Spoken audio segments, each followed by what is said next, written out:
Join Card Tricks live on Whatnot, the only place for regular wrestling breaks in the UK. Get £5 off your first purchase using code SCRNEW. Maybe that turns into your first one-of-one auto. Only one way to find out. Follow Card Tricks UK on Instagram and join the WhatsApp group via the link in the bio for all the latest news of what we are breaking and when. Let's get ready to rumble!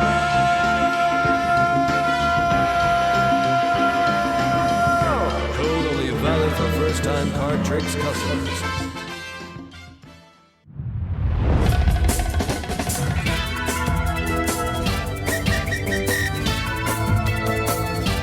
And now, presenting from across the pond, it's the Squared Circle Relics Podcast.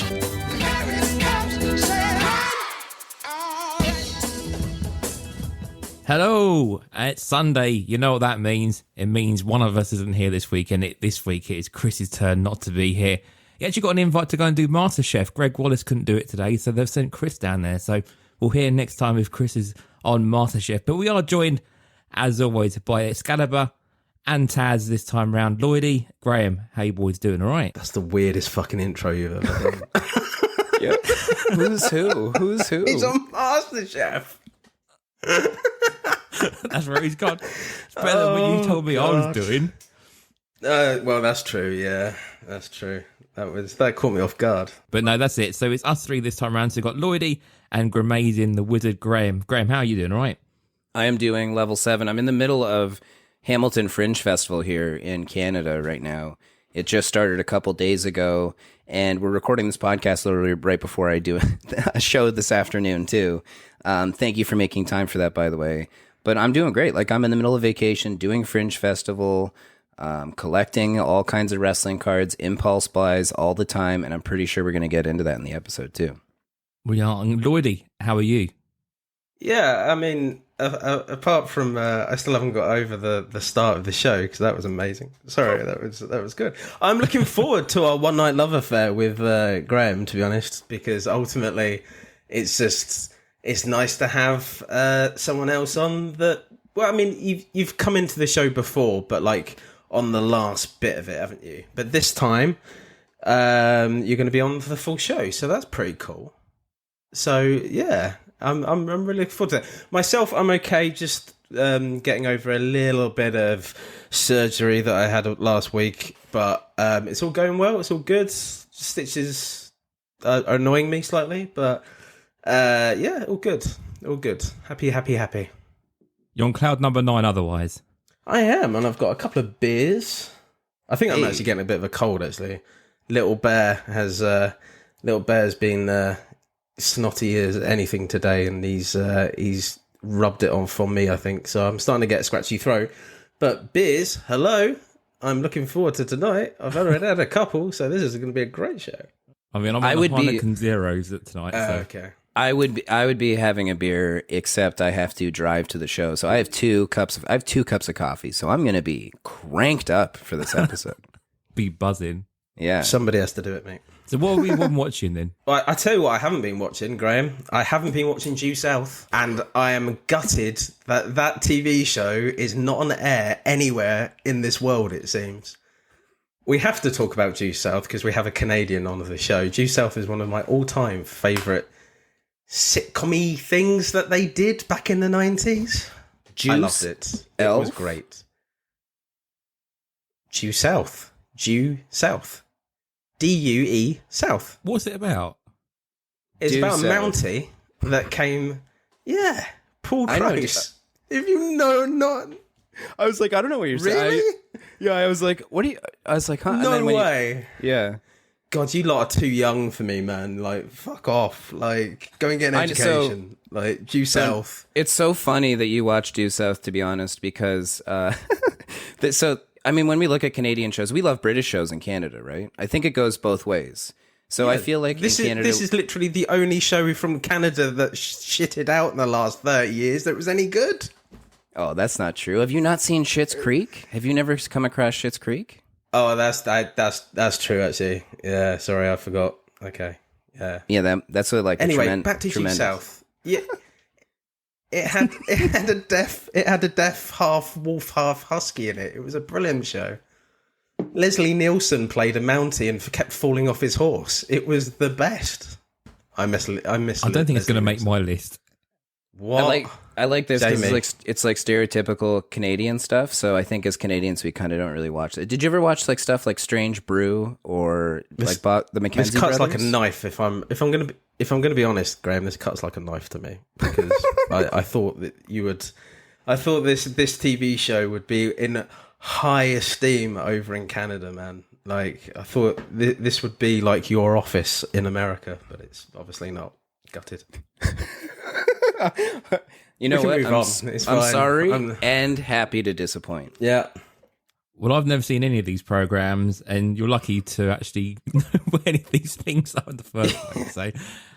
So what are we watching wrestling-wise? Have you guys caught up with anything? It's been a few weeks since I spoke to you, Lloydy. I guess, you've been watching AEW. Graham, what have you been watching as well? Yeah, I was going to basically say, to be honest, the storylines have been a little weak sauce. It's been hard to keep up with things. For me personally, the most exciting things that have been going on is what's going on in NXT with TNA and the crossovers. And I mean, for me, Ethan Page from Hamilton too, that's a very exciting situation for us. I mean, I'm from Hamilton, so that's super cool. And then I've been keeping up, actually. I've been diving into the indies on YouTube or on Twitch or on wherever you can catch them, because that's the storylines there are a little bit more comedic and fun right now, I find everything else besides the MJF match, of course, has been kind of dry. Did you see the Mercedes Moné, the glove doesn't fit? I saw that. I got hit with this gif where she puts on a glove for the mandible claw style move that she does, and she goes like CEO with the glove. But when she puts on the glove, like she struggles to put it on. So it's very much O.J. Simpson trial, the glove doesn't fit kind of thing. She can't get it on.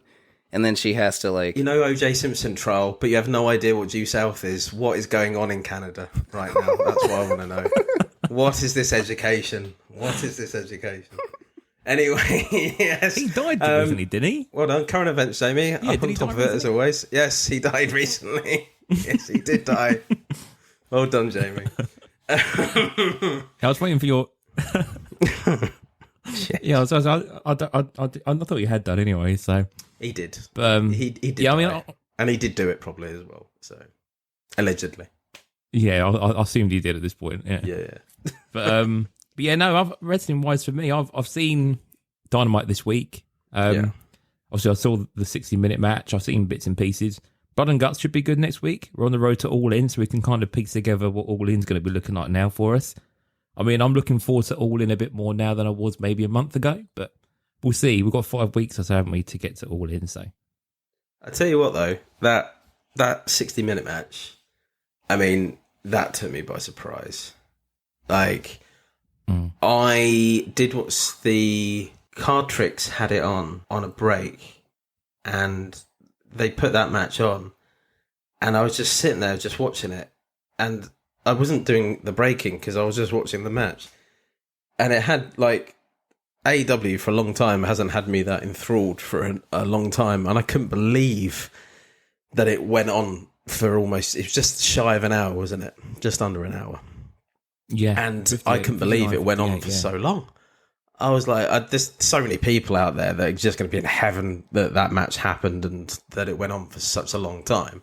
And great, you know what I mean? But I actually really enjoyed it. Yeah, I thought it was a really good match as well. Yeah, I thought it was fantastic. I think there's some criticism online around how some of the moves went and stuff, but I thought it was a really well-paced match. I thought it was great for an hour. Done well in the ratings and stuff, but there's some crazy spots in there as well, which is really good to see. I've honestly only really seen I've only been able to see the highlights, and incredible things that they're doing. But also doing a match like that for AEW shows kind of the show they're putting on, right? It's the real wrestling show. Yeah, doing a long Broadway style match like that. Yeah, 100%. And with WWE, have you been watching any Bloodline stuff? Are you enjoying that, you two? What's your thoughts on it at the moment? The Bloodline I'm not watching it from like week to week. That needs some... I don't know what's going on. I mean, I think since Money in the Bank, I really fell out of that storyline, especially when the one guy who went for the low blow and punched Buddy in the head, right? They just, and they're all over. They don't seem like a proper crew, and everyone's in their proper place. It's Paul Heyman still carries a lot of it, right? He carries a lot of those pieces and the momentum for the whole thing. But the rest of it, I don't know. It's not quite there. I also find, like, I was watching some of the some Raw with my girlfriend, and we'll watch it together, and she feels embarrassed for like Liv Morgan and Rhea Ripley in their current storyline, how high school kind of it is. Like, why can't these girls also be powerful like the guys too?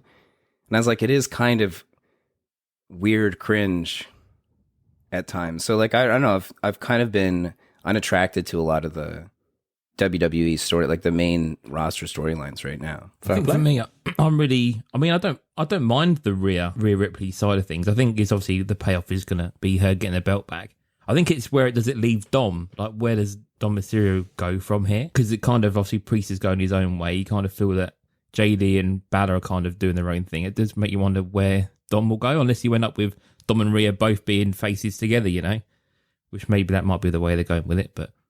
No, but I'm with Graeme. It's not the height of storytelling, is it? Like, none of this stuff is... It never has been, really, on WWE. It's not nuanced, layered storytelling, is it, really? And it never has been, especially in the women's division, sadly. But... I would say it almost feels like WWE, it's burned. It's almost a little burned out, right? Since WrestleMania, they burned themselves out with so much storytelling leading up to WrestleMania, getting into WrestleMania, and doing that. If you watch that YouTube documentary, how much weirdness went on and trying to figure out how to properly tell that story too, right? Mm-hmm. It almost feels like now they're just riding burnout and trying to kind of lift the plane again and get it back into some heightened momentum. Yeah, definitely. I think once we get SummerSlam out of the way, we'll kind of know where we're going from here. And just really quickly as well, we're not going too much about politics. What do we all think about Hulk Hogan endorsing Donald Trump last week? I mean, Big Terry doing his bit. I don't think we should talk about politics on this show, sadly, especially American politics. He's made headlines. Just put it that way. We'll leave it at that. I mean, it doesn't impact any of us directly, but indirectly maybe, but we'll see. But no, it's interesting to see that's where he's decided to make himself famous again, really. So I think it's just what an incredible time to be alive, right? Interesting time to be alive, I think. There you go. So, cool. Let's move on to the card news then for this week. There's been quite a lot of news over the last couple of weeks.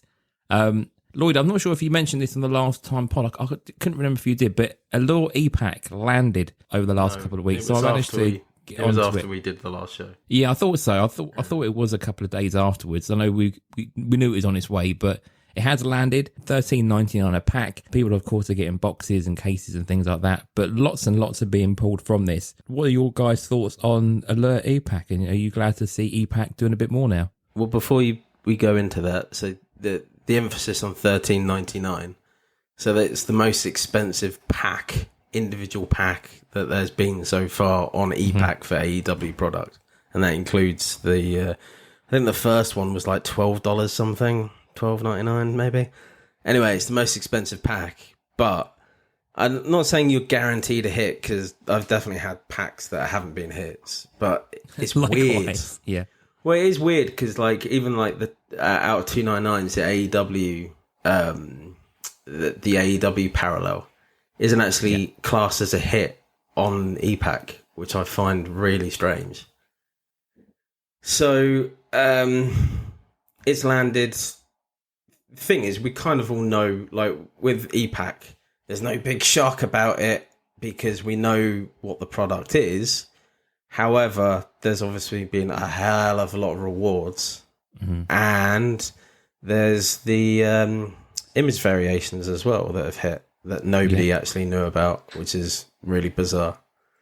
So there's some really interesting things to say. As with always with EPAC, I say the achievements, people are really chasing them for this Allure set. You know, trying to get all the reds and trying to get all the different colours, and some of the actual rewards are pretty good as well. You got autograph printing plates. And I feel that there's more rewards for this EPAC release than there have been for previous years. I know, Lloydie, you went in quite heavy with metal, didn't you? I think this is actually better rewarding than that was. Oh yeah, massively. Yeah, but metal was half the price for a pack. Yeah, of course. Yeah. But yeah, I think you do get a lot of the problem is more so than anything of it, and we've discussed it many times on the pod, is that this product is 2 years old. So regardless of how good the hits you're getting, they're 2-year-old hits. Mm-hmm. So a lot of those people have moved on to Pastures New. A lot of them have stayed.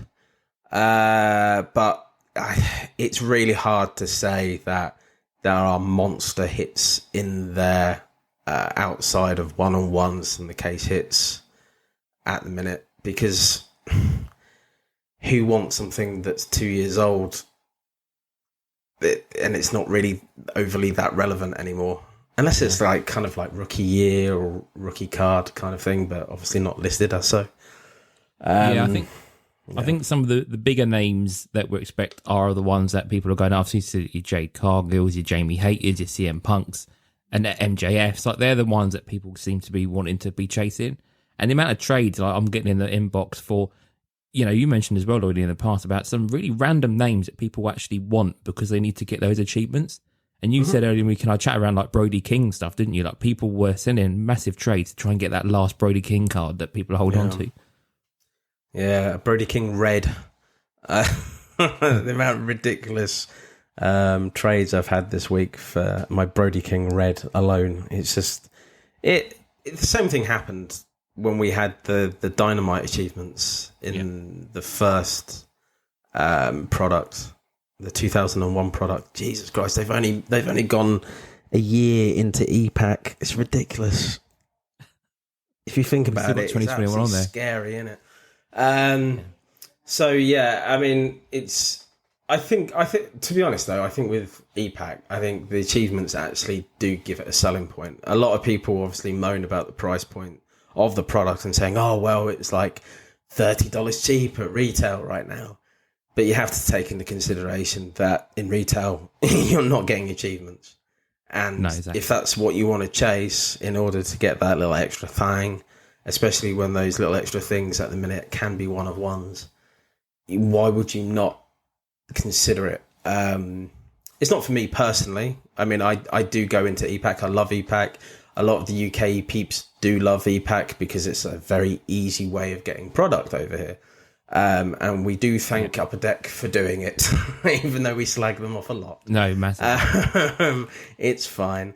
But I think realistically, it's a really slick way of getting, product quite quickly. And I love the little morning rip, the little evening rip sometimes, just to have a little go on a bit of cards when it's just the easy thing to do on your phone, really. But I won't. Made me laugh. And so, Chris said Austin a week, it feels like he's smoking again, buying a pack a day. Yeah. But no, it's great. It's great. And like you said, there's people bunging. I think the one I've had a lot of trades for is I've got an ice cream bar for Jay Cargo and Tony Storm on my e-pack. And I'm getting blank trades every day for people wanting those two. So I don't know what the achievement card is, but people are obviously after that. And it's not worth anything, in physical, but it's obviously a big pull in e-pack. So, Graeme, are you on e-pack? Are you on the e-pack train? I'm totally on the e-pack train. I love e-pack. It's like how Lloydie described. You just rip a pack whenever you want, which is usually in the office, But I've ripped. So the price of the Allure pack is kind of high, especially as a Canadian, where the exchange rate right now is horrendous too. So it's like even more expensive to think about it. So I honestly ripped maybe about 2 packs of Allure, like just at random, and I got a Sammy red auto, like a red card Sammy auto. So that was a cool little hit to get. And then I think I forget what else I got, but I've got some Darby Allin cards that everybody wants to trade me for all the time as well. And I still have a Will Ospreay gold from like the rookie card that I have sitting in my account too. So I always get constant trades of wild things for that card too, which is really fun to see that come through. But I love EPAC. It's so much fun. I think they're so clever adding in and mixing in different rewards and things through EPAC to make it its own game online, to make a fun interactive thing. But what I do, I don't know, do you guys do this too? Do you just hold out and wait until it hits ComC to get those achievements? I don't. I just redeem straight away and get it in my ComC as soon as it's available. But I know, Lloydy, you hold on until the end of the year, don't you? Yeah, I mean, I very rarely. I mean, a lot of the stuff from my AEW stuff, other than the first wave, is either in my EPAC or at ComC at the minute. I don't generally. Keep going with ComC and then like sending it home. No, sorry, what I have is still virtual.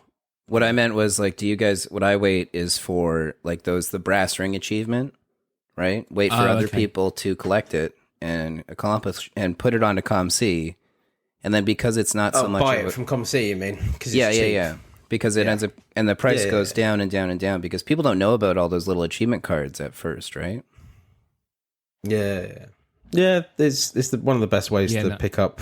I mean, we've noticed that with the golds, right? Is that the gold prices when they first come out, they're like about $50, and then when they hit ComC and you go through a couple of months, they go back to like 10, well, 20, 15, 10, depending on how bad the gold is. Who it is.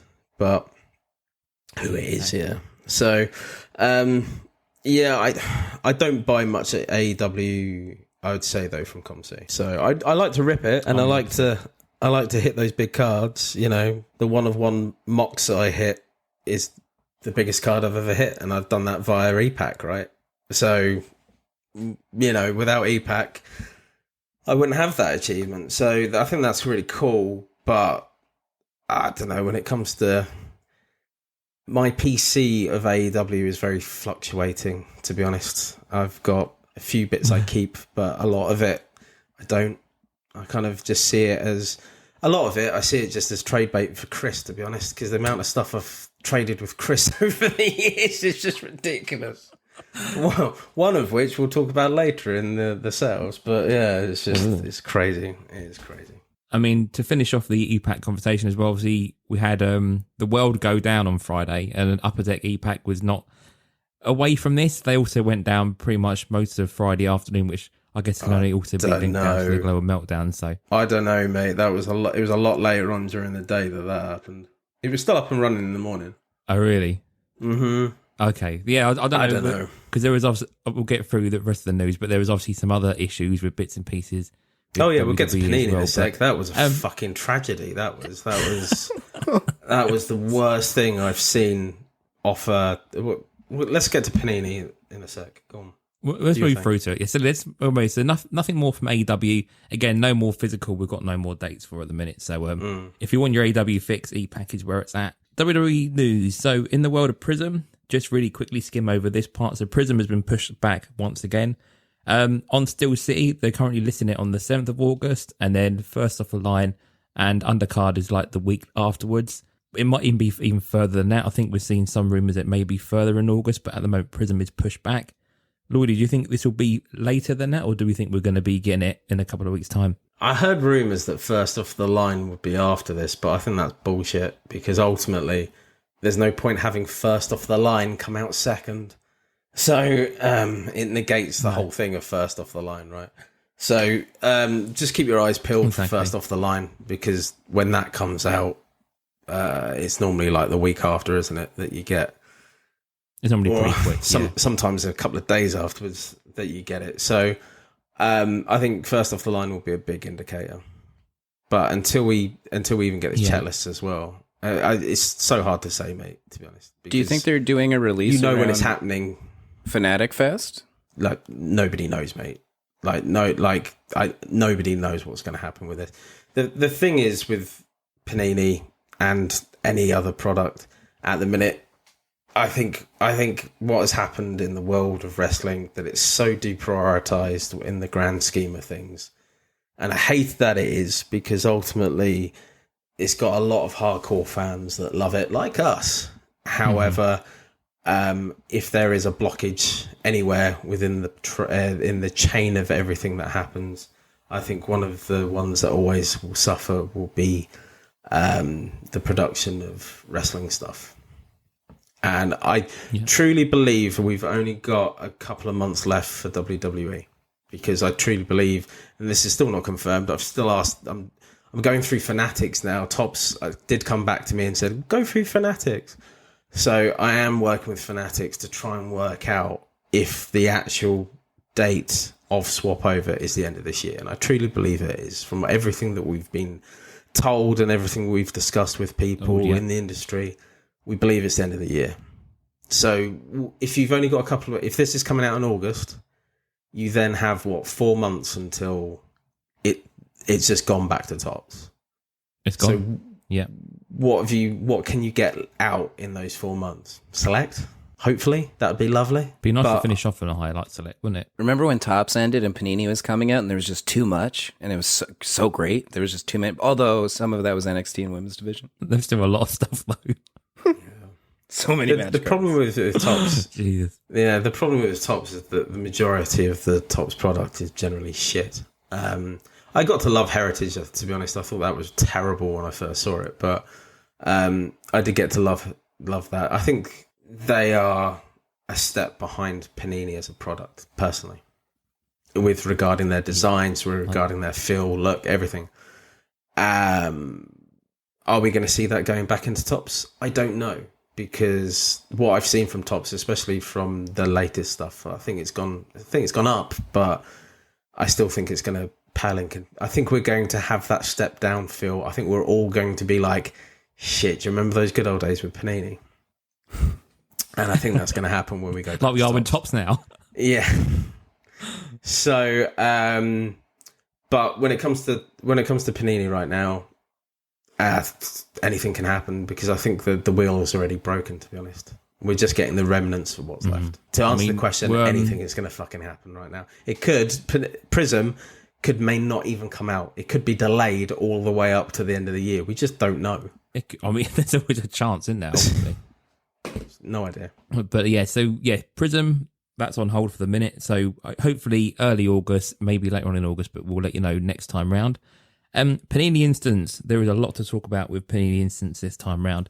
So just after the recording last time, Money in the Bank had just happened, but then we had the Instants land for Money in the Bank. So we had the Bloodline, Tiffany Stratton, CM Punk, Damian Priest, Sami Zayn, and Drew McIntyre, and we had autos for Sami Zayn, Priest, and Drew McIntyre, which I think are the same people we've had for every Panini Instant pay-per-view so far this year. And Tiffany. And Tiffany, of course, as well, yeah. We need to talk about that, because I think that was the problem, but go on, sorry. No, you're fine, mate. So, Money in the Bank Instants. Lloyd, did you go after any of these? And Graham, did you go after any Panini Instants for Money in the Bank? Well, do the instance for the Heatwave as well. So Heatwave was the weekend before last, and again, Money in the Bank was still sitting there, but we had Ethan Page with a rookie card logo, which is something we can talk about. Obafemi with the second instant card with no rookie card logo. Roxanne Perez, we had Nathan Fraser and Axiom as a tag team card. Clanny Jordan, and then we had auto versions for Roxanne Perez and Clanny Jordan as well, and that was either 1 of 1 or the 1 to 10. So just to quantify, Obafemi did have a rookie card logo on it. Oh, he did. Sorry, I couldn't see it on there. So this one is he did. The last two he hasn't, and the one before that he did. So yeah, so he did have it on. Oh my god! And there's a big reason I raised that because of the purchase that I made on here. So the site had massive issues on release time. So it was 8:00 our time for the release of all of this. So 3:00 your time, Graham? Mickey Mouse time, real time. Maple syrup time. Maple syrup time, real time. Greenwich Mean, actually, British Standard.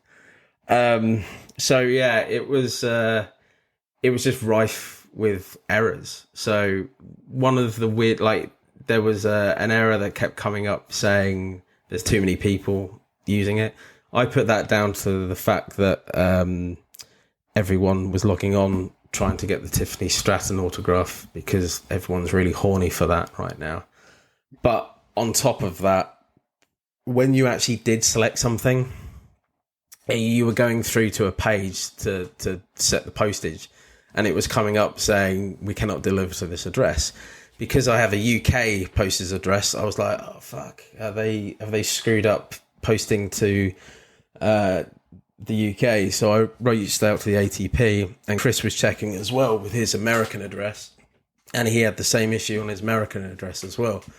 So, but within that time frame, stuff was being sold as well. I know this because I was actually trying to get the Ethan Page 1/1 rookie card.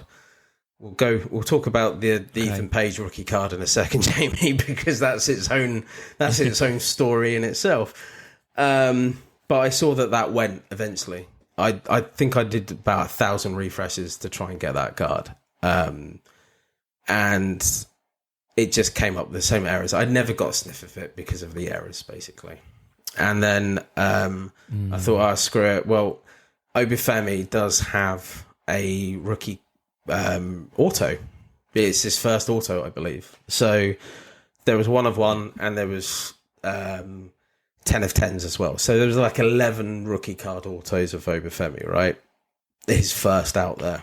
So I thought, right, if I'm going to walk away with anything, I'm going to try and get that at least, because it is his first autograph on a card. So tried that. It took about 50 attempts to go through, but it eventually did go through. So I'm pretty happy with that. It does have the rookie card logo on it. It does, have his autograph on it, I'm hoping. So it's all good stuff. I was quite happy with that, and it was really cheap as well. That card was like $49.99. I thought that would be, for an out of 10, I thought that would be more expensive. I think they're quite reasonable priced with their autographs generally. Some of the base 1/1s are just insane price-wise, and we'll get to that in a sec. But ultimately, the site issues, I've never seen that happen so badly on Panini before. I don't think, that being that time of the day, I don't think you can blame that on CrowdStrike. It was pretty bad. No. And I just put it down to the amount of traffic, probably with people trying to get that Tiffany Stratton autograph for cheap. I think it was going for like 150 or something. So reasonably quite cheap for a Tiffany Stratton, right? So I dove into this Panini Instant Purchase Frenzy too. I dove in about 30 minutes after everyone started posting on Facebook, and I got all in a frenzy. And I'll lead into the Ethan Page thing for you. I'll kick it into that, okay? So I saw the Ethan Page thing, and I was like, here's his first WWE card, his first Panini card. I need that. I got to figure out, and it's the NXT title, which is bizarre. So before, like, small story leading up to this, right? Ego Ethan Page runs Alpha One Wrestling out of Hamilton, Ontario. And I spontaneously reached out to him. My cousin also is the commentator for this Alpha One Wrestling. So I spontaneously reached out to Ethan Page. And I said, can I come and shoot like a documentary? Because I was doing a lot of corporate stuff. The thing I just filmed was like a girls' power camp for grade 8 girls transitioning into high school and talking about menstrual difficulties and things. So I was like, I need a new creative challenge. So I reached out to Ego, and he was like, yeah, sure. So he gave me all backstage access to roam around and film this documentary. And in it, if you were to watch it, it's called Documentary Day on YouTube. And it's this behind the scenes on Alpha One. But you see Ethan talk about, you guys know I'm going to get busy and I won't be here. So Mark Wheeler and Reese are in charge, and Reed, they're all in charge of Alpha One. I'm still working behind the scenes, but I can't be here. You knew I was going to get busy. And then as I'm leaving that day, he calls my cousin aside to the bathroom. He's like, Reed, I have to tell you something. And he goes in there. So I saw my cousin last time at Alpha One, and he goes, yeah, when he called me in the washroom, that's when he told me he's going to NXT. Right. So that was his last time at Alpha One Wrestling, his last indie show before heading off to Alpha One Wrestling. And then he quickly appeared on there, showed up in Toronto, and won the belt just down the street from his hometown, which was absolutely unbelievable. So this card, it's like, I need a copy of this card. Yeah. With him with that NXT title in Toronto, because I have the tickets too from every Canadian show he's done with Kenny against Kenny Omega. I didn't actually go to Heatwave, which is unfortunate, but I will acquire. I'm going to find a ticket. I'm going to get a ticket. I got added to the collection. Get a ticket stub. But it's incredible. So I managed to snag one of those out of 5 Ethan Page rookie cards, which is, I don't know if it is his rookie card. I also got a couple base cards too to add into the mix, but I was so happy to add that to the collection. I've never purchased the Panini Instant stuff because I kind of don't the look of it's a little, so little NXT 2.0. So I think, but because of the importance of the card, needed it. happy I got it. But that RC logo, what do you guys think? We've seen it before on tops with AJ Styles. He's been a wrestler since 2006, 2008, something like that. There's a lot of Ethan Page cards before It doesn't surprise me that this has happened, but ultimately I think it's funny. The reason I wanted the one of it is just because it's hilarious, right? It's a card that shouldn't exist because he has had many rookie cards in whatever you want to call it. Do you want to call the indie stuff he had pre-rookie cards? Do you want to call AEW stuff actual rookie cards? Then what is this? Is this a rookie card because it's got the logo on it? It's a bit of a joke, right? But fun, like if this weird and wonderful shit didn't happen in cards, then we wouldn't have these fun things to talk about, would we? So I'm glad it has happened, but it is ridiculous. I do find it strange as well because he's not named anything else. He's always been Ethan Page, and he's Ethan Page now. And I just find it strange that if he had a name change, then okay, you put the rookie card logo on it potentially. But very peculiar. But nonetheless, Ethan Page rookie card available on Panini Instance. I think you can still get the base ones, can't you, for another few days yet? So. Actually, follow up too to this whole rookie card thing. There is an interview with Ethan Page on SlamWrestling.net where he talks about what his true rookie card is, what he thinks his rookie card is. And I'll tell you, I'll kind of like paraphrase it here, but he says the independent wrestling cards are bootlegs and they're targeted as Venom because they're not used on the talent's permission sometimes, and they're just kind of published and produced, and they don't really get to see the benefit of the finances from it. So to him, that's basically every indie card, isn't it? Yeah. So to him, pretty much, you know what I mean? So to him, his rookie card is the 2021 AEW Spectrum. That's his first real official produced pack pulled card. So that's his, according to Ethan Page, his rookie card. I completely agree. That is his first card. Yeah, that is his first card. I guess, however, the rookie logo kind of can Panini, make. It's his rookie card for WWE, I guess, I don't know. But other people have had the same thing and they haven't put rookie cards on, like Miko Satomura, for example, right? So, I don't know. Yeah. I'm a bit skeptical. The rookie math is not mathin'. Let's put they put it on and they forget to put it on half the time. Look, Obafemi. Half the time it's there, half the time it's not there. It's ridiculous.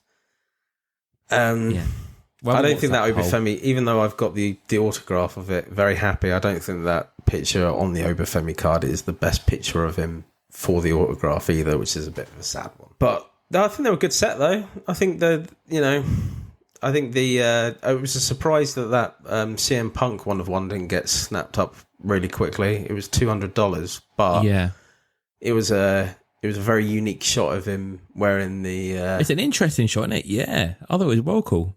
Like a distance shot of him wearing the jersey, the referee jersey, which I think was quite cool.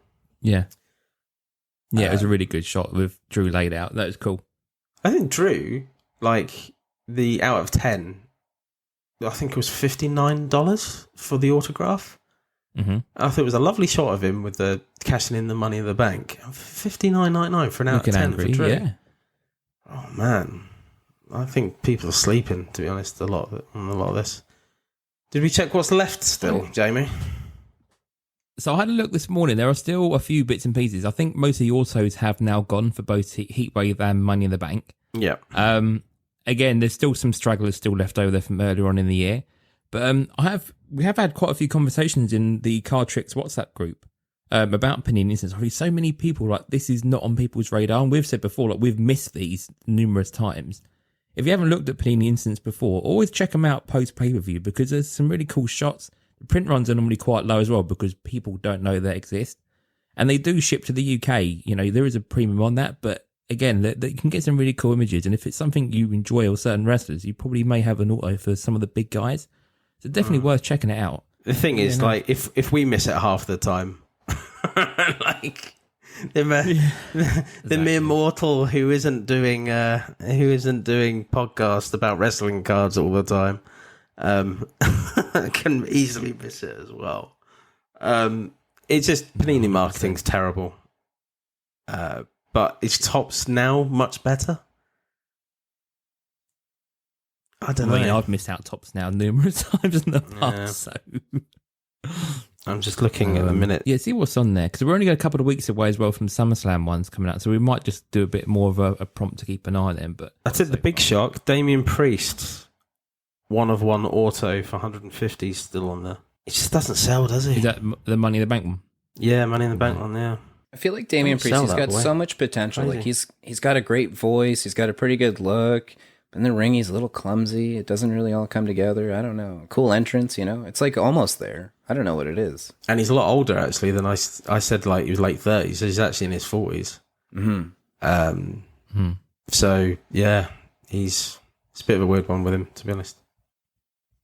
He hasn't had the best matches lately. So No, I think we'll see. I mean, he reminds me a bit like Batista, starting a little bit older. Not, gone past the peak, but he may just still have some peak years in him still to go, Sounds like me. Sounds like me. Oh dear. Cool. So shall we, we'll wrap up this week's card news then. We'll move through to our regularly scheduled features. I mean, Jamie's Corner is going to be fairly short this week, so should we move to Jamie's Corner? Jamie's Corner. So in the corner this week. So I haven't got much going on in the corner really. I'm just getting back into being post-trip sort of mode really. So just a really quick thing. So we've got our latest SCR session, which will be going up, or should all be up by the time you hear this week's episode. But sat down with Rich Vedigan on Sunday afternoon to talk all about the Japanese wrestling card almanac. So if you're not familiar with Rich, he's been around the card scene in the States for a very long time. He's done no end of podcasts, and he's got a wealth of knowledge on BBM cards, all the Stardom cards, all the kind of the modern Japanese card sets. And during COVID, he had kind of a COVID project to kind of put all these checklists together and all these things that he collected over the years into an actual almanac. So we're just talking about that and obviously what he collects now. And he's also writing a volume 2, which he's hoping to get out next summer. So sat down with him about 45 minutes, went through all sorts of some Japanese cards, some big names, some rare ones, and obviously what's going on now. So yeah, check our SCR feed for that and you can check that out now. And in regards to anything else in the corner, that's pretty much it really. I am thinking about maybe doing something else later on this summer for maybe not necessarily the music type quizzes or type stuff like that, but maybe just doing a little something as we get into the autumn months. But other than that, I've got not much more going in the corner really. So yeah, I think we can wrap the corner up quite quickly this week. We can go over to a Nook update, I think. Hi, welcome to Chris's Nook. Chris isn't here right now. Please leave a message after the tone. Beep. Yeah, we're gonna do it next week. We've all got our cards, right? So we're ready. We're ready and raring to go next week. Next time. Say next week. Next time round. So whose card is it anyway next week? Next show round. 56 next show will be the big reveal for that. We're all ready. So yeah. By the way, I used to watch Whose Line Is It Anyway? UK show from Canada. I used to watch that show. That was a show that I used to watch from the UK. But... Too late, fucking Who is the Graeme. presenter of Whose Lines It Is anyway? What, in this country? Yeah, this country or the American Carey? one? The one the American one was Drew Carey. Our one was Clive Anderson. Yeah, that was the one I watched. Originally. Grew up with. Yeah. Yeah. You're thinking about the American one, Jamie. Right, okay. I've only seen the American one in that case. That used to be on TV What? quite a bit over here. I think. We're in the weirdest vortex of pop culture today ever, guys. We are so not. We're like the chemistry between the three of us today is like Damian Priest and Drew McIntyre. It's just not working out. We're getting our knees caught on the ropes, and it's awful. You're talking about fucking like it was the same people though, right? Because it was Mostly. oh god, Ryan Stiles and Colin Mockery. That was it. Yes. Yep. And Greg Proops would show up. And, we don't need to do a deep dive on his line. I like Greg Proops. I like Greg Proops. Oh, Which one was he? Glasses and like don't, Graham, just don't, please don't. He'll never know. He'll never know. He'll never know. It's like you're trying to explain this mythical unicorn to him, and he's not gonna fucking understand who you're talking about. Wait, okay. he was in episode 4 of Due South. He was on the gods. He was on the Star Wars, wasn't he? He played a voice in Star Wars as well. Okay, but so please look him up. Just Greg Proops. Don't go any further. Yeah. before we move over to the President's Hole, I actually saw Beverly Hills Cop 4. For fuck's sakes. Yeah. Okay. No, Did you like it? We'll save it for another day. Did you like it? Mate, it's my all-time favourite movie, Beverly Hills Cop, and the fourth was pretty good. I loved it. I thought it was really good.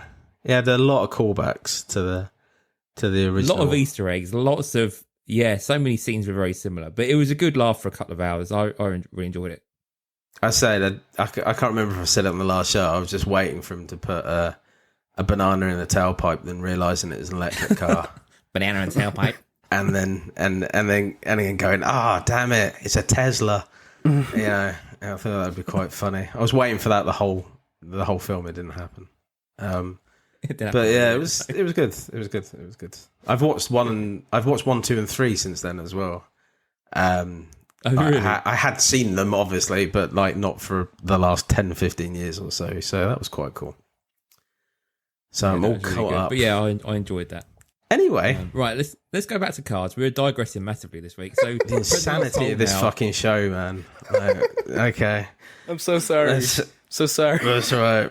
Anyway, we put the coffee break in for these things, and we've not stuck to it at all, have we? No. You add a little maple syrup into the podcast, and things get a little too sticky. You know? Yeah. Jeez. Anyway, yeah. Liberate his hole, Lloydy. Liberate his hole. Liberate his hole. Liberate his hole.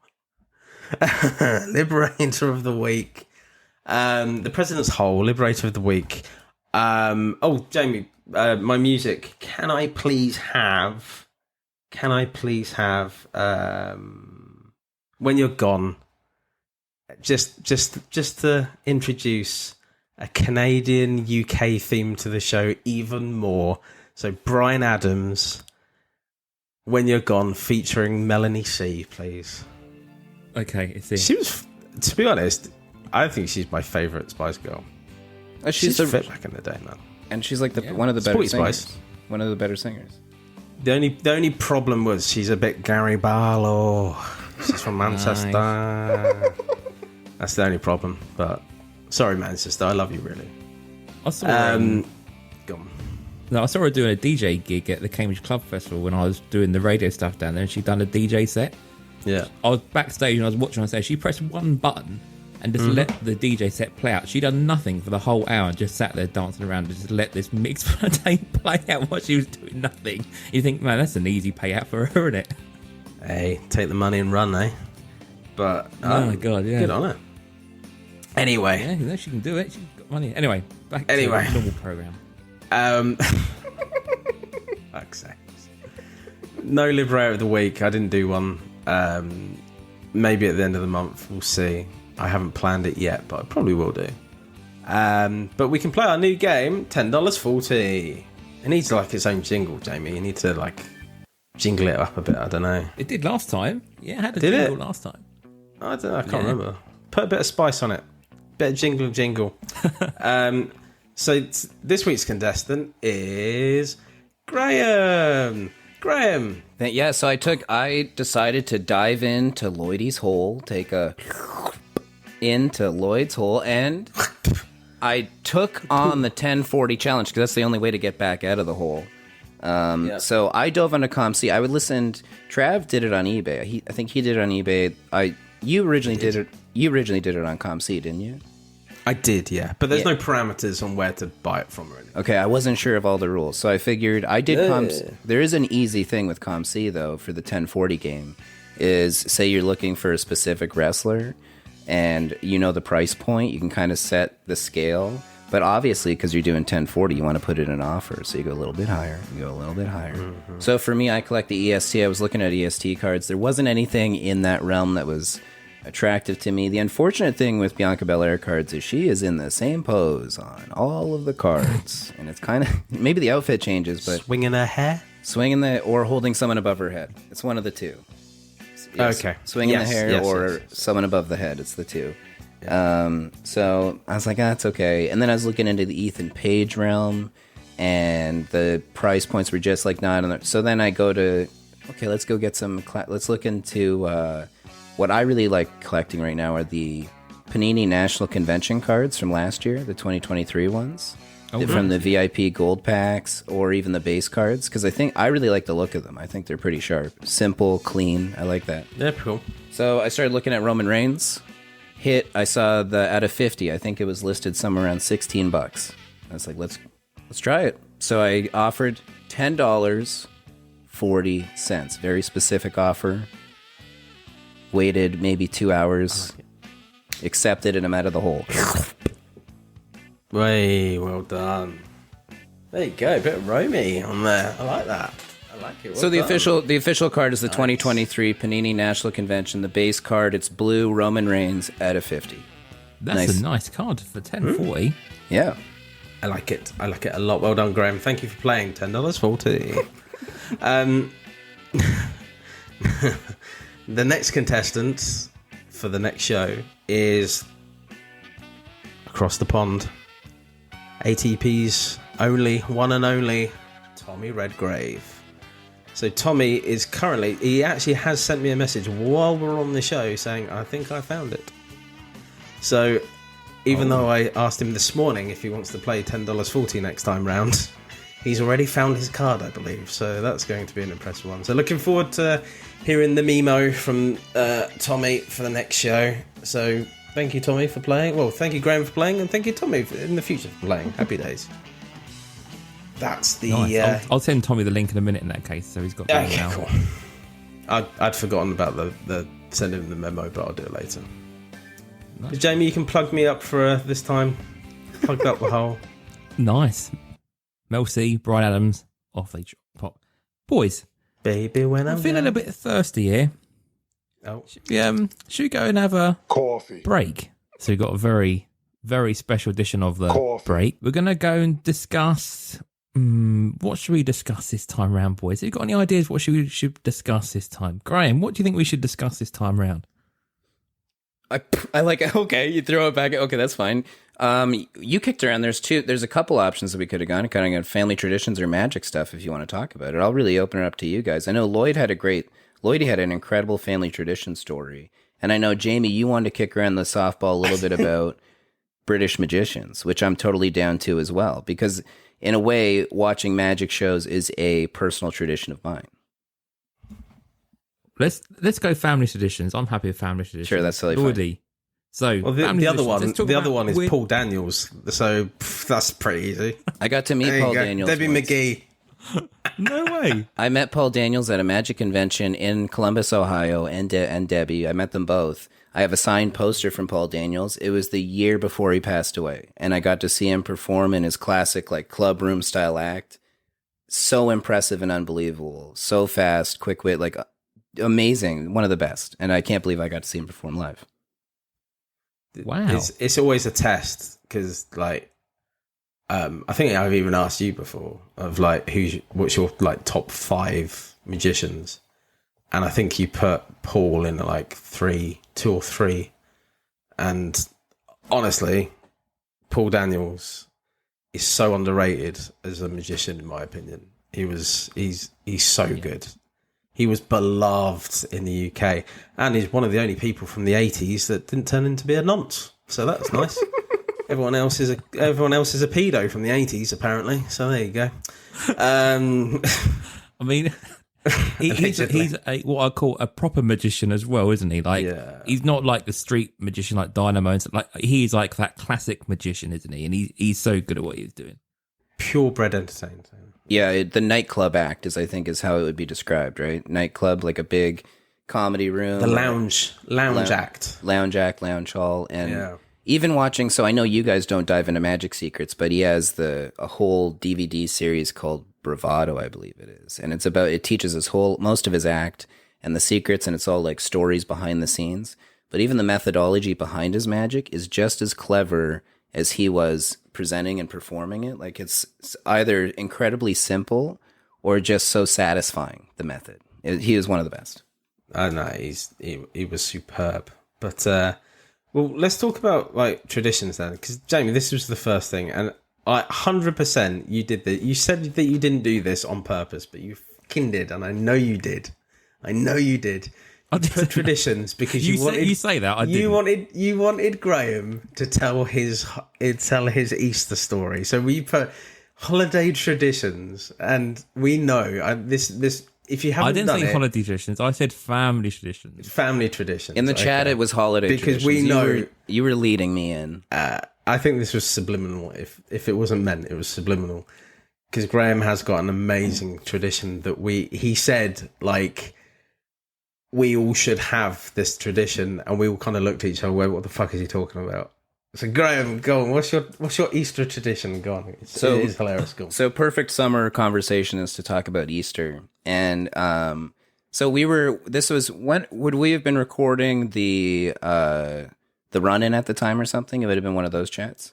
We were, yeah. The first series. We haven't got to the second series. It was off air, wasn't it? Generally, yeah. Maybe we come up with a regroup plan. Anyhow, so we were I think it was around Easter, and I asked you guys because there is a tradition in my family when I grew up as a kid that we would so at Easter time, the Easter Bunny's going to come visit you, right, with some gifts or something, and hide eggs and all those things. Yeah. So we were told as kids, you put a shoe down in the front hall, and you put carrots and celery in the shoe for the rabbit, right? And then in the morning when we'd wake up as kids, there would be bunny prints on the stairs, right? And the carrots would have been eaten and things, and you'd have like a Lego set or a Playmobil set and some chocolate and all those things, maybe a wrestling figure, depending on the time. And I was always told in my family, because we have English heritage, I have an English background, English, Irish, Scottish, that kind of stuff. And I was like, hey, you guys must be familiar with this. It must be a common thing that we put produce in our shoes overnight to attract the Easter Bunny as like a sad version of Santa Claus in a stocking. And you thought we were ribbing you, and we said we had no idea what you're on about. No idea what you're talking about. No idea. No. Well, the thing is, it may be some tradition somewhere, maybe even Manchester, but it definitely isn't in the south of England. Sorry, mate. We did laugh, but that was any other traditions, Graeme? I don't think I want to talk about them on this piece. I think that's enough for me. I think that's enough for me. That's enough. If you think about that family, by the way, to tie this back into both topics that we're talking in simultaneously, that created a strong magic trick of the Easter Bunny, right? That completed the illusion by having the broken celery sticks and the paw prints and everything, which for most of us, the first magic trick we experience is like a Santa Claus kind of situation, right? Go on. You must have a weird and wonderful family tradition that you do. Well, it's a bit strange. So this come about because I was visiting Dad, and they were talking about what they do for July 4th and the weekend around July 4th. And it all sounded a bit sort of, and it was nowhere near as exciting as the things that we do for like Christmas here, like the weird and wonderful things that we used to do. Mm-hmm. I always find like Christmas is always a good one with us. So we used to do people used to do like midnight mass, but we never done midnight mass. So we used to stay up till midnight, and we always used to watch the Mr. Bean Christmas episode at midnight, and that used to be like our trigger for like Christmas Eve. It'd be the first thing, Mr. Bean's Christmas. But no one bothers watching that now, and you kind of think, well, we still do that to this day. Like, even me and Abby will still sit here and watch that at midnight, just to kind of like signify the beginning of Christmas. But those kind of things, like, we were kind of thinking, well, you know, if we had a family, like, what sort of things would you then do? And that's what kind of got me into this conversation. I thought, wonder what, you know, you've done with Stanley Lloydy that you've kind of created yourself, or things that, you know, you've passed on from your mum and dad, I guess, really, as well. No, it's really weird, actually. We stay up until midnight and watch Mr. Bean. That's really weird. No, we don't. Oh, yeah. He's just started to... he actually likes... You know the cartoon, the Mr. Bean cartoons that they did? He started to really enjoy those, actually. He really likes them. I have one family tradition, and it's at Christmas Day. So I will go round to my parents... and go in there with my wife and kid. We will go and say hello to everyone, make sure hello, you're okay. I then slip off, go up the stairs, go to my parents' bedroom, open up my dad's undercracker drawer. His pants drawer is where he has his pantaloons and I stick a pair of his underwear over whatever trousers I'm wearing, normally jeans. And then I take a few more with me, and I go downstairs and I start handing them out to people like a really deranged Santa Claus handing out my father's pants to everyone. And then I sit and wear it until I leave for the evening in my dad's pants the whole day. It is a bit weird when the wife says, "Oh, you forgot Stanley's bag. It's in the car. You need to go and get it from the car." And I go, "Okay, cool." And I'm wearing the Christmas hat and my dad's pants. And I go outside and people walking their dog. And they're like, "You all right?" I'm like, "Yeah, it's a tradition." And they're okay with it generally. Oh dear. So yeah, I start playing a game later on in the evening of how much stuff I can put in the fly of my dad's pants without it falling out. Because they're pretty big pants.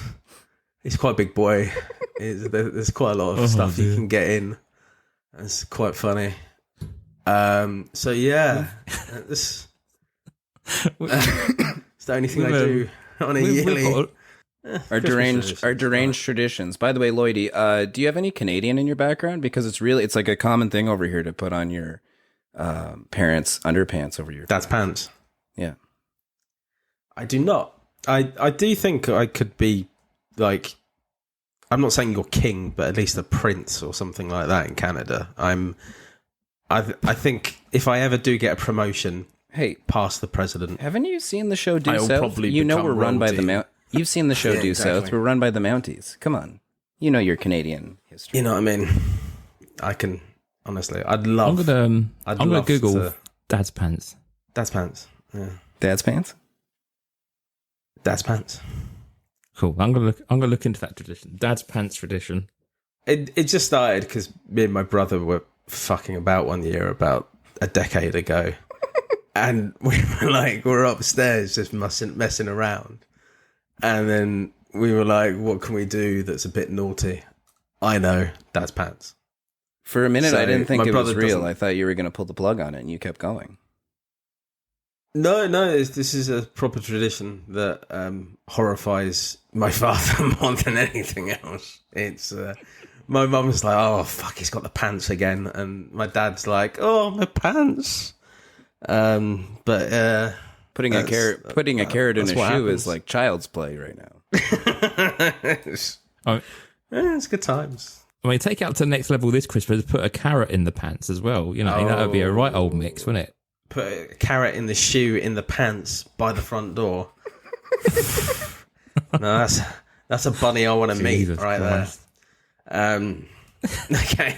Oh dear, should we close the coffee shop this time around? This is go getting a on. bit bizarre. Cool. Right, let's go a quick break now. We're going to have a quick break from card tricks, and then we're back with our purchase weeks, Razzies, breaks, misses, and all that kind of stuff. Well, let me tell you something, brother. Join Card Tricks UK on Whatnot Daily, your only stop for regular wrestling breaks in the UK. Ooh, Chris, Casper, and the team welcome you to join the hunt for rare autographs, relics, and one-of-ones from wrestling stars past, present, and future. What you gonna do, brother? So we are part 2 then of episode 55. We are now going through the purchase of the week, Razzies, breaks, and misses. So let's go through this week. I'll go first of all this week. I've got a fairly light week. So this time round, I've just come back obviously from a trip. So I was doing some card shops over in Chicago and doing bits and pieces. Only purchases for me actually when I was going around. There wasn't that many singles. I've noticed since Whatnot's taken off, card shops don't have a lot of like low value singles. It seems to be that, you know, it's just totally changed, I think, over there really now. And all the card shops that I was going to, like the Whatnot breakers, you could hear them just in the background, just ripping cases. But I did manage to pick up a couple of base sets. I picked up a Rev base set and also picked up 2 Prism base sets for the Year 1 Prism for $10 a piece. Cool. Well, actually, for $10 a base set, that's a bargain, really. Yeah. So I picked those up. I'm still going after the Leave Here as a Wrestling auto, so I picked up a couple more of those. I'm down to like the final 60, 65 out of whatever it was, 120 odd. So really chopping down those quite quickly. And again, the price is so cheap. So I'm quite happy to be picking up some of those. Breaks this week, I've been involved in the Card Tricks ones over the past few weekends. So we had a Triple Chronicles box at the weekend. We've had some Don Russ Elite as well get broken, I think, on Card Tricks I was on a couple of weeks ago. So, yeah, doing a few bits and pieces there. Not hit anything massively, but I did pick up the Alba Fire and Isla Dawn spot at the earlier in the week. So I did get a low-numbered card. I think it was out of 75, I think the Isla Dawn card was. Green. So I got that earlier in the week. So yeah, so that wasn't too bad at all. Other purchases, so E-Pack, I picked up some packs of Allure this week. So I picked up 4 packs so far. Best hit I had was the number 10 die cut MJF purple. So that was a massive hit. I was really chuffed with that, actually, sort of getting that hit. Again, It's so nonchalantly. Just the little one I got was it's probably worth about $250, $300, you know. It happens to me all the time, doesn't it, Jamie? Honestly, no, it doesn't. Honestly, E-Pack, I don't get shit normally. Like I was blown away by it, and I still get that shakiness as well. Like that adrenaline always kicks in when you get a big hit. Like I'll never beat that, you know. But yeah, so I got that in 4 packs, and it does just show you, like, when you get a pack, you just don't know what you're gonna get. So that was a real big hit for me, to be honest. So I was glad to get that. But again, that was on there for trade bait, and I secured a trade with that for a Hangman Page number 10 auto. So I managed to get that. Was also the die cut as well on the purple. So that's gone for the hanger PC. So I'm probably going to sub that for grading. And then on the eBay side of things, I have missed out on a few things this week as well, with like traveling and the time difference and stuff.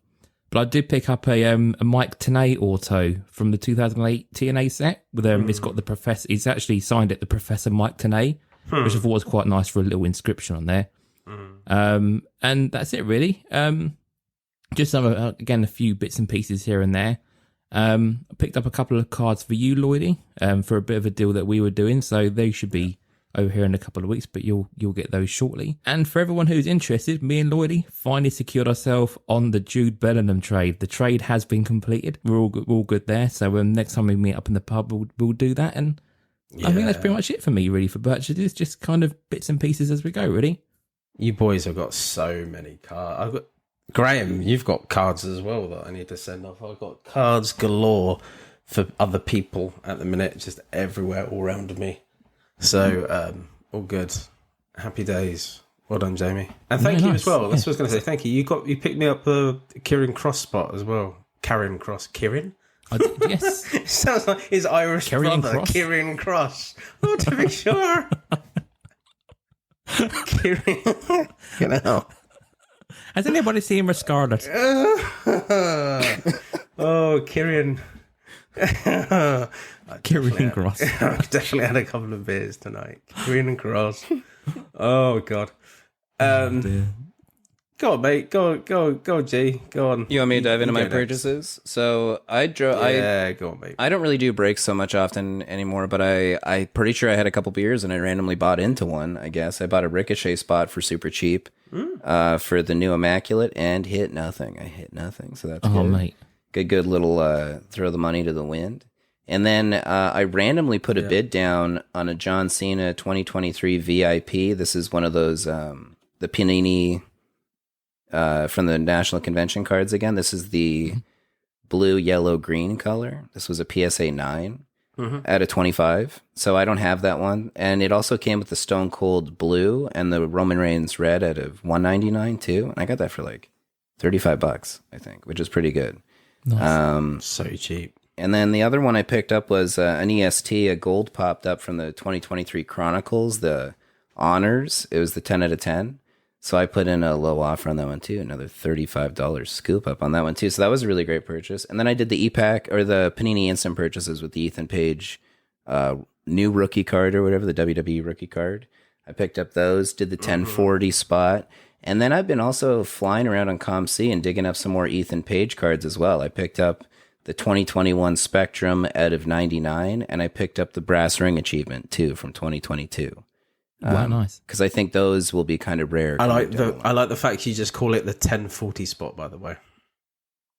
Yeah, is that what I did? Spot. Yeah. Very cool. I like that.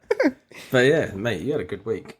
Yeah. It might have been a week and a half that I covered in there, but I'm not on the show, so we'll pretend.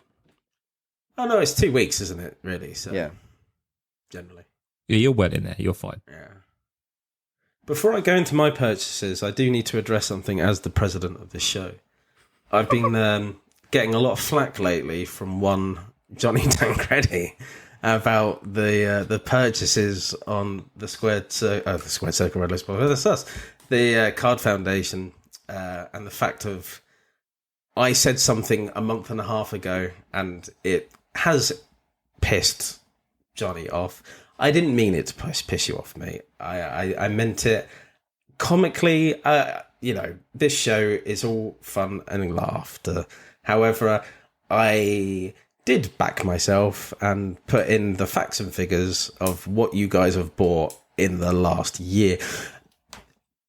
You boys, the Tancredi boys, are really quite good, and they've upped their game significantly since the 2nd of May, since I made that comment. Johnny's single game is amazing. He's doubled the amount of his singles, and that's even after recently having a baby. Danny's product game is insane. The amount of product he's ripped since the 2nd of May is ridiculous. P-Bear doesn't buy fuck all for himself. He never has done. He buys Chelsea Green for Cardona. He ripped a pack of metal on the last episode, which is fantastic. Before the last episode, should I say. But he never buys any singles for himself. He's bought 4 in the past year. And that's amazing, isn't it? Like, he does a podcast and he's bought 4 singles in the last year. Can you imagine if, like, I'm going to attempt this. I'm going to see, so I can see how many weeks I can go, how many shows I can go without buying anything, and see how itchy I get. Because that's the thing. Mate, you will be shaking by day 3. Mate, I'd be like... but I'll be... No more nothing. Kirian, where are you, Kirian? Kirian. It's his new name now, Kirian. At least we know what the show's going to be called, Kirian and Kross. Anyway, so I do apologise, Johnny, if I've upset you. I didn't mean to. I think you guys do a sterling job at highlighting everyone else's purchases and now your own as well. So well done. For my purchases this week, I've actually haven't bought that much. To be fair, I've been quite good. I've been blessed. So thank you very much. Tommy as well sent me a little care package through of Kirian's sister, Nikki Kross.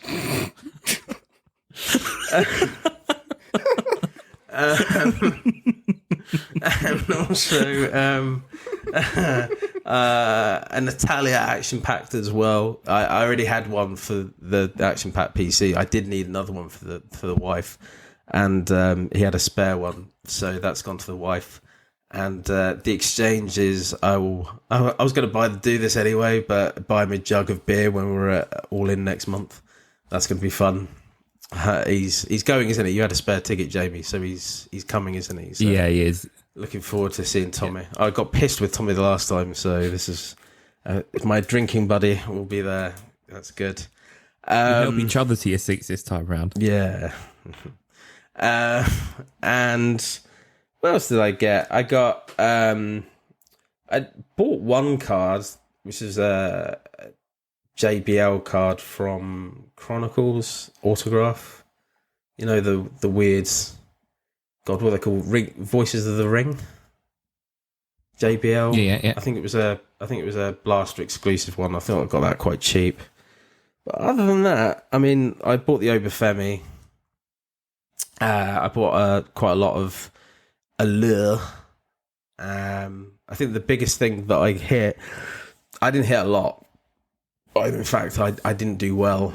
I think the biggest hit at the start was an Abaddon Red auto. And that's going off to my mate John, because he'd like that. But other than that, I hit hardly anything until the other night. And I hit a... What did I hit? I hit a Jamie Hayter out of 10 Title Ambitions. What is it with me with Jamie Hayter? Yeah. I attracted Jamie Hayter. But you always hit it, don't you? Yeah. Why? Anyway, as soon as I did, Chris was like, from the show, Chris was very much like, oh, I need a bit of that. And then he said, did you get that from a box or a pack? And I said, pack. He went on, got a pack, and pulled out of 35 Brody King. He wanted to swap with that. I don't really like Brody King, but I'm not keeping the Jamie hater. I'd like for him to have the Jamie hater. He has the rest of my Jamie haters. So I swapped that with him, and then I made a trade, and I got a few other bits as well from Chris's eBay store as well. But I also got a trade for the Brody King auto out of 35. I swapped it the other night for an image variation of Matt Jackson from the Young Bucks. So those image variations, or photo variations that they're called, God knows how much they cost.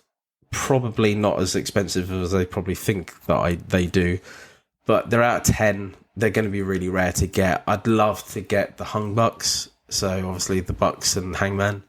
That's my, I have their autographs. I'd like to get those as the 3 as well. I think that'd be quite cool.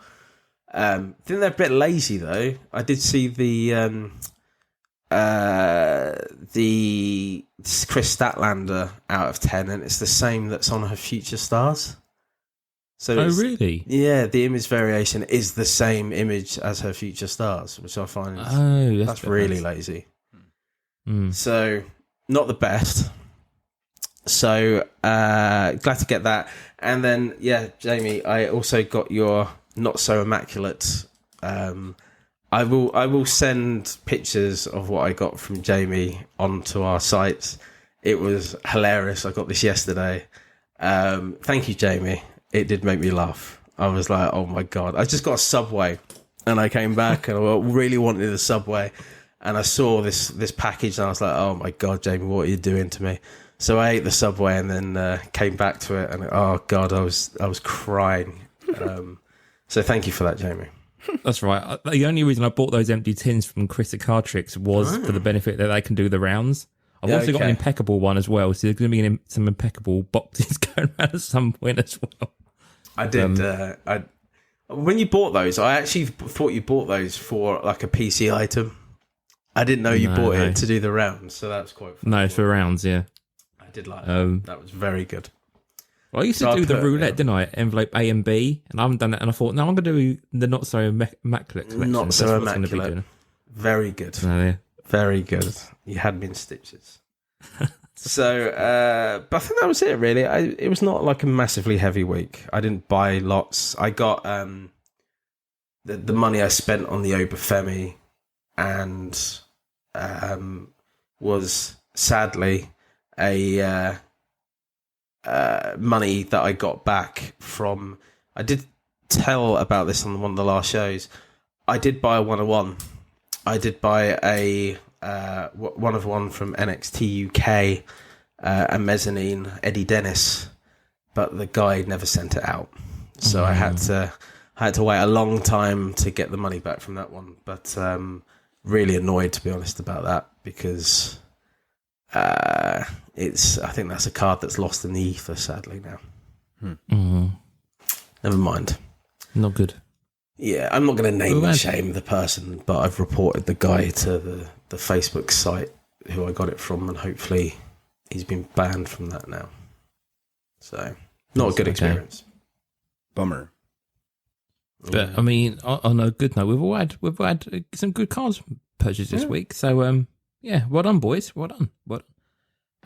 Right, so let's move on to our final piece of the week. Before we then sign off for this week's episode, we are moving into our top 5, which was non-autograph Undertaker cards. So, I mean, Taker has had so many cards throughout the year. So, I mean, I don't think we're going to mega 5 this one, just because there is such variety on it. I think we've got a good idea, but we'll just run through the top 5 and we'll see how we go going through. So, Lloydy, since you finished off the purchase, do you want to kick us off with the top 5 that you picked for non-auto Taker cards? Yeah, so number 5, I thought, Jamie, you would love this inclusion. I wasn't sure if you were going to include it or not. So that's why I put it on my list. And I don't think you have done, looking at your list. I haven't. No. So this is the Topps Chrome Atomic 2014. You bloody love that card, Jamie. I know you do. It's the one where he's doing the drop kick downwards. You love an atomic. You love an atomic. That's your thing. I love an atomic. I always find it strange that this card is so popular with people. Obviously, it was this big boom, wasn't there, for ages, that people wanted the gold to 50 and all that. I just don't know why it suddenly boomed, but I do like an atomic nonetheless, anyway. Yeah, I like the card. I do like the card. I haven't gone out personally and bought one yet, but I might do, actually. It's weird. It has its own kind of allure to it, and I don't know why. Maybe it's just the image itself. I don't know. Number 4, I put something brave in at number 4 because I don't think anyone else would have it, and I think it's very Marmite, very like or hate. Panini Prism 2022, the one with the shadow of the Undertaker. Now, I think a lot of people do not like this one, actually, but it was very brave of them to make that. I think they've done quite a few of them recently as well. Like there's an Obafemi card recently that was just like his outline. So I think it's a very unique kind of approach to a card, but it's definitely memorable. Is it a good thing that they do it? I don't know. Maybe not a talking point for this show, but it's I don't know. It's definitely unique, to say the least. Worth a mention. Number 3, I had Action Pack Promo 94. So this is the one with his signature embossed, basically. You can also get ones with his signature on it as well, Jamie, right? Actual one, yeah, of 500, yeah. So I think that's a great shot of him as well. I've got a lot of love for that card. Number 2, I put a rookie, so the classic. So card number 64. This is the one where it's the framed photo of him looking at the camera from 91. I think personally, I think that's his rookie card. I know that there's an earlier one in the set that for me is the rookie card of him. I've always been a bit like not 100% like with that as a great card of his in the past, because there's so many, like the classic card set, there's so many of them. Like it's not rare at all, really. I mean, it's rare to get a good copy of it, I suppose, but the card itself is not a rare card to find. So I've always kind of been a bit, I have warmed to it a lot of late, and I do think I do have a lot of love for it. So, but number 1 for me is the all-time greatest card of The Undertaker, and it is The Undertaker's card because he's the first name on the card. So it's Undertaker versus AJ Styles. This is the Boneyard Relic Tops Slam Attacks 2021. It's the Dirt Relic, basically. So in my mind, the way that I have this in my mind, I could be right, I could be wrong. It's just my mind. This is his last card. Everything else that has been created for The Undertaker after this card, i.e. all the stuff in Panini, it's all like in my mind, it is his greatest hits. He's now retired. Cards, isn't it? Yeah. Yeah, it's his greatest hits, which is lovely. I mean, like Chris pulled a lovely Undertaker card a couple of days ago, but I just see it as his greatest hits. This is his last card, in my view. This is his last. Yeah, match. I agree with that. Card. So if number 2 is where it's all started, number 1 is where it all ended. So, Graeme? Nice. Awesome. So I took a look at this, and when we were looking at non-auto Undertaker cards, what are these are only 5 moments of the Undertaker through cards that you can kind of choose, right? So I was trying to think of iconic imagery that would fit perfectly in that. That's what I based my choices around, and then tried to also relate it to a really decent card. So I started with the 97 WWF magazine, because WWF magazine cards I'm representing them here for Chris this week. You know, he's a big magazine card collector guy too. And it's Dark Days Begin. So it's that Hulk Hogan getting tombstoned by the Undertaker. And it's a pretty awesome image too of a tombstone and a young Undertaker happening. That's my number 5 Coming in at number 4, I have the 2021 Top Slam Attack, the Boneyard Relic, which Lloydy you just talked about, which is an incredible card. But this is a great image showcasing kind of the American badass character of the Undertaker, right? Like that was in such a cool cinematic match, so different from anything else that ever happened with the Undertaker, but an iconic standout moment for sure. Number 3, I did the 2021 Topps Film Relic at a 5, so like the black, specifically the black one, Undertaker versus Kane. Because if you think of Undertaker and his career, the story of Kane and the Brothers of Destruction and everything from the start to the finish, such an iconic part of the Undertaker's storyline. And I mean, even when we think back to the Undertaker, you always bring up a couple people, Kane being one of them all the time. So that face-off, that film relic, and I also think the film relics, I know, Jamie, you're a fan of the film relics, but I think they're a little underrated. You see them up for crazy deals on eBay all the time because I'm slowly trying to build the full film relic collection. And then number 2, coming in at number 2, for me, like if you think of all the iconic Undertaker matches, and I bet most of us would agree the Hell in a Cell match might be like the number one thing that's talked about so much, but there's not many great images of that match. And I tried to sneak one in and I got cut. I got axed on it, but I was trying to sneak in the action pack. It's a Mankind. I didn't read it. I read the eBay list. I saw but it's a Mankind card. But that image, looking up, that's such a great image of that match. So I swapped it out because I had to follow the rules. So I did another film strip relic because I looked at all the cards, and I chose the purple out of the Spirit of the Undertaker out of 25. And this is the film strip. They're on top of the cage battling just before that throw is going to happen. It's really incredible. Another image that you get on that film relic. And then number 1, the 1991 classic number 4, the Undertaker rookie card, because that was one of the first trading cards I pulled as a kid. I still have it in my binder too from that set. Yeah, I still have those cards. I found it just like before we moved. I was so happy I found it because I thought I'd lost that binder forever. So that card, even knowing it's just a regular pack pulled card, it's so old now, it is hard to find a great copy of it. And that is one that I actually ripped when I was a kid, so it's so cool. Nice. Right, so I've kind of gone down the same kind of vibe as you guys, but slightly different. I've gone for images I thought really epitomise the Undertaker characters. So I've kind of gone down that same kind of vibe, but slightly different. I thought you guys would pick up on the Boneyard. Lloydy definitely would pick up on the Boneyard Relic, so I didn't put that on my list. But I did start off with a card from the same match. So I've gone for the Topps Now card. 141 print run. This is Taker, AJ Styles, Boneyard.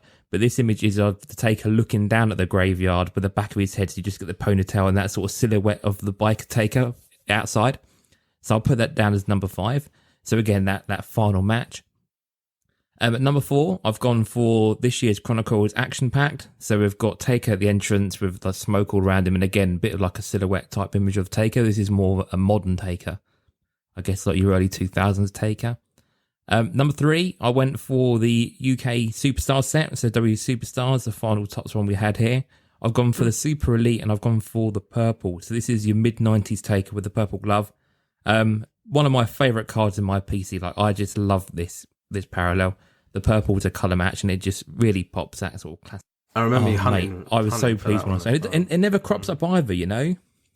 I think you got it for a steal. Those Super Elites are so sharp. £20 as well. Underrated cards. Yeah, they are. They're really, really, really cool set. So yeah, I've gone for that for number 3. Number 2, I've gone for year 1. We've got Panini Prism, and I've gone for the prismatic entrances. This is the one with like all the zombie hands reaching up to take her on the stage, and it's the black and white silhouette again. So again, I think that's a really cool take, and we've seen that image actually crop up a few times on different Panini sets, haven't we? At this point, it was unique first of all, but we're seeing a lot of it now. And then number 1, I've gone for, like you guys have, I've gone for the Taker rookie at number 1, and there's no surprise there that was number 1 or number 2 for most of us. So yeah, that's kind of where I went with the Taker cards, really. So, cool. Have we got any honourable mentions for Taker cards, or was there anything else you wanted to crop up that you thought you could find and there wasn't, or?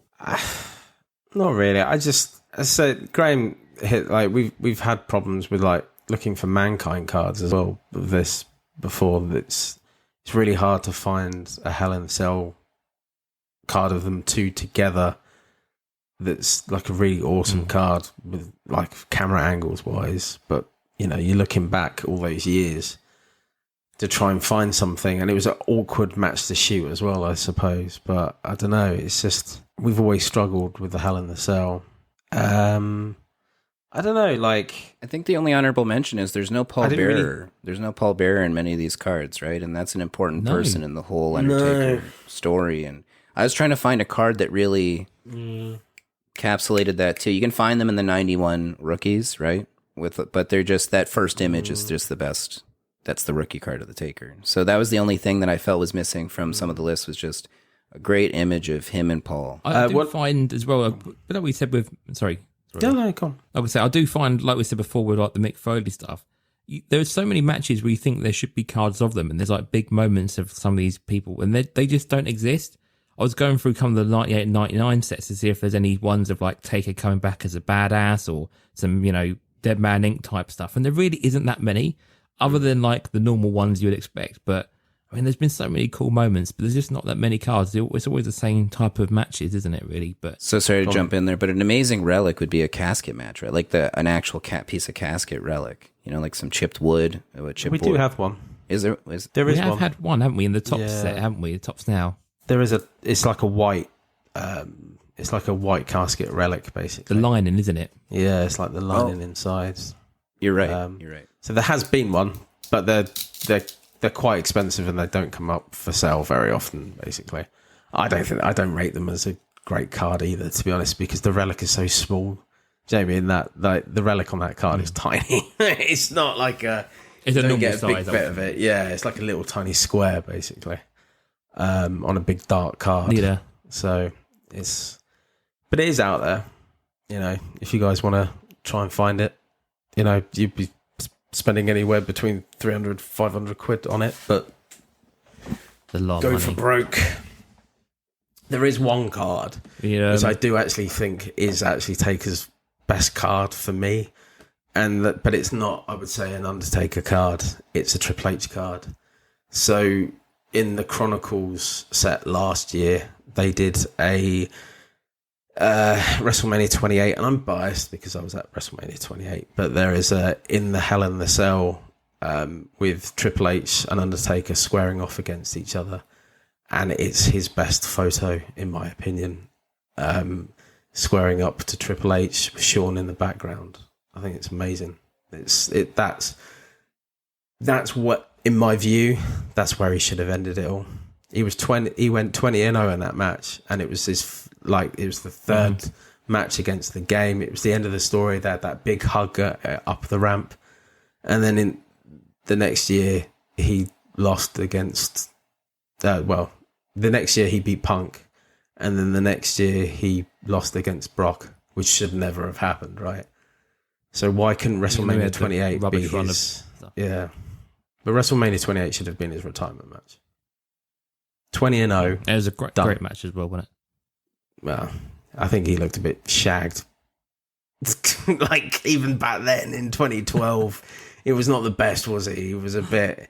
He was hardly wrestling even back then. Like, and he went on and on and on. Could we have done without all of those Undertaker moments up until he retired? I don't know. Do you have a favorite era of The Undertaker overall? Do you guys have a favorite? Mine personally, before I toss it, mine personally is the early days of The Undertaker with Paul Bearer, the triangle sleeves and the loose fitting glove. Like, I really like that version of The Undertaker when it's a little more cartoony for some reason. Yeah, I mean, he was built, wasn't he, as a gimmick? Like, that's what he is. He's the last character, isn't he? Jamie, where do you stand on it? Because I'm struggling to. So growing up for me, well, my Taker that I know is Limp Bizkit Taker. So that's kind of the Taker I knew, which kind of shows my youngster age there. Don't know what G going South back, is. my other favourite era is Taker. No, I don't. But you know, my other favourite Taker era is 98 Taker. I love that pre-Ministry of Darkness Taker. You know, hands up and it all lights up straight away, not the slow, you know, hands up. Yeah. So yeah, I like that 98 Taker. That's my favourite era, I think. I don't know. The thing is, I hate that early 90s when he first came in. I hated him with the big gloves and the actual choking people and stuff like that. He used to proper, like, with those gloves, like proper, like, wrap his hand around people's throats and stuff like that. And I'm like, I don't know if I like this. I don't know. It's difficult. Like, I think I would have loved the whole ministry stuff if I was actually not. I mean, I wasn't into wrestling at that point, really. I found alcohol and women, so I wasn't really kind of into that. You were at university, weren't you? A lot of stuff happened at university during. But I do think that would have probably been my favourite era because it was fun. Out of all of them, stringing people up on the crosses, that was hilarious, man. You couldn't do that again. Never. Where to, Stephanie? Yeah. Buckle up, Teddy. Yeah, Buckle up, Teddy was very good. All right, cool. We done so? I think so. I think we've got. I said we're not going to do a Mega 5. I think we're quite happy with. I think we know Taker's number 1, and maybe we put that in the Hall of Fame next year for the rookie card. But we'll see where it lands. You can. So let's Jamie, wrap up this announce it if you want. You can put Taker in there. Do it. You don't often do it. I Taker normally do 91 it. rookie Hall of Fame. Well, you only need 2 out of 3 votes, and you've got 2 votes here. So yeah, done. In. There you go. You get like 2.5. I'm like an unofficial, right? Does that count as 0.5? Yeah, fuck it. It's going in Hall of Fame. I think in. we've got to stop putting people in the Hall of Fame now. This is our 4th card. Well, I mean, one a month's not too bad, is it? 12 cards, well, that's fine. We've got it's the Undertaker. It's the Undertaker rookie card. It's the Hulk Hogan Select from 2022, preferably the gold version. It was the Dudley Boys, all the wood relics. You know, the wood relic. Front and back. From Access, was it Access? And what was the other one? Access, the penis as well, isn't it? The Eddie Kingston penis as well. Eddie's penis is going in. Yeah, I think. I mean, we've got a good class so far. So maybe one more, but I think then that's it. Because otherwise, it's going to be a bit saturated. Okay. You need the pop culture entrance, right? You know. Have we got any we ain't got pop culture ones, have we? That's the problem. A lot of the celebrities never. Leno, the Cyndi Lauper card, yeah, that can go in, can't it? That Cyndi Lauper card is not fucking well going done, Graeme. in. Thanks for bringing that up. No.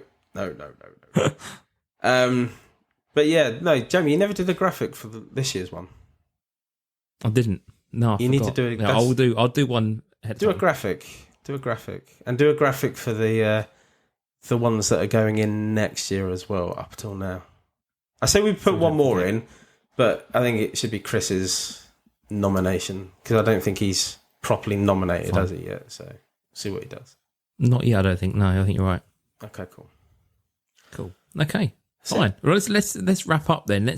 We'll put that in the Hall of Fame, and we'll now go through to our final closing for the week. So I'll kick off. Lloydy, first of all, well done for getting all the card tricks bits and pieces. You covered everything. You've done really well with my spot there last time around, so well done. That's all right. 2 thumbs up for that. So, as always, if you want to find us online, you can find us via Facebook. We're at Square Circle Rex Podcast on Facebook. We've got a little private group there. So if you want to come and join us in there, you can. We do bits and pieces in there. Primarily, you can find us over in the Card Tricks WhatsApp community. So if you aren't a member of the WhatsApp group already, come find the link via their bio on Instagram. And you can come join the group. So you don't have to be from the UK, but obviously, you know, if you know the guys within the community, you know us on there. But there's a Square Circle Relics chat, there's a football chat, there's a gaming chat, there's the breaks chat, so you discuss all things going on in the world of card tricks breaks.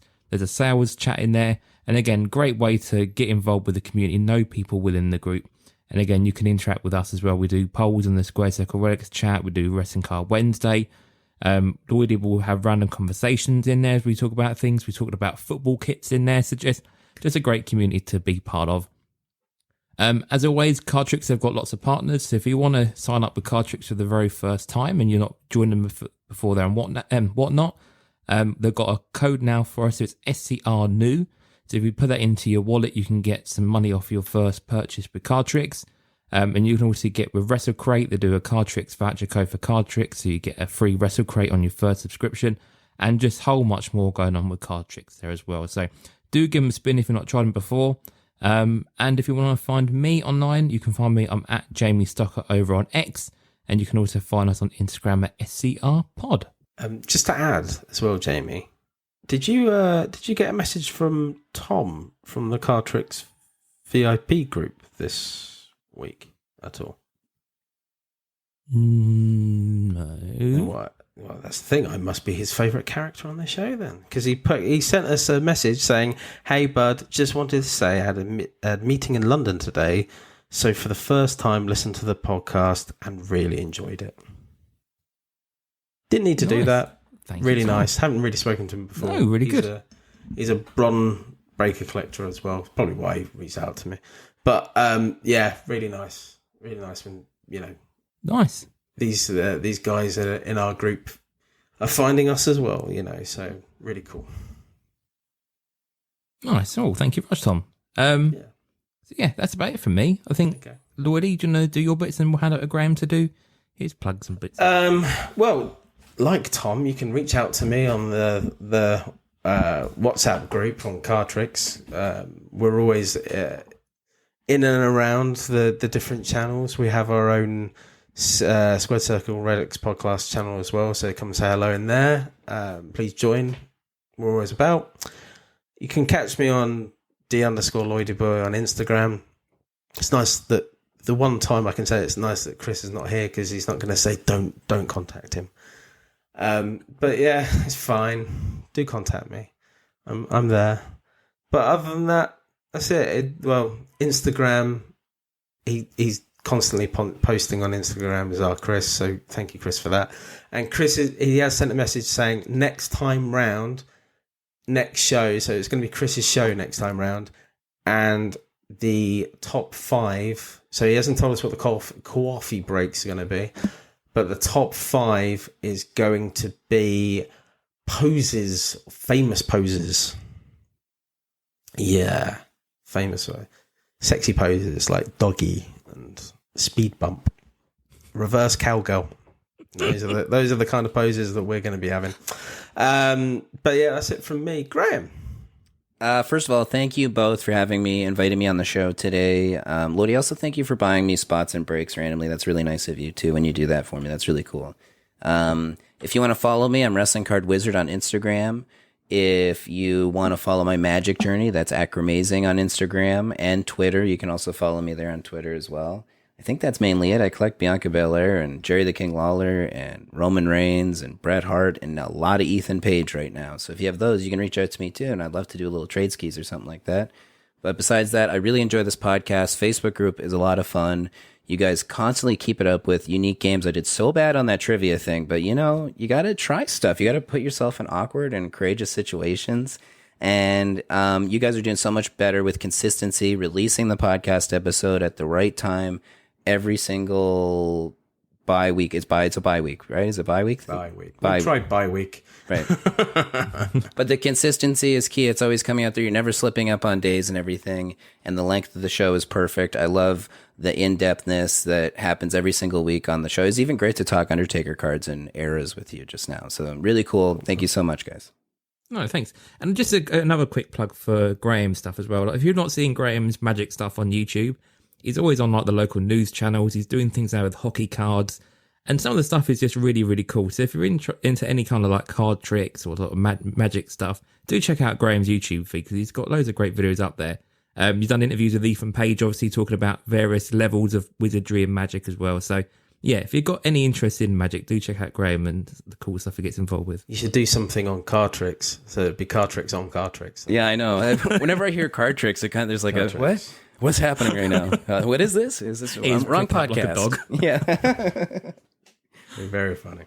Awesome. Right. Cool. Right. That's it then. Let's sign it off for another time. Everybody. See you later, everyone. Bye. Bye, bye, bye, bye.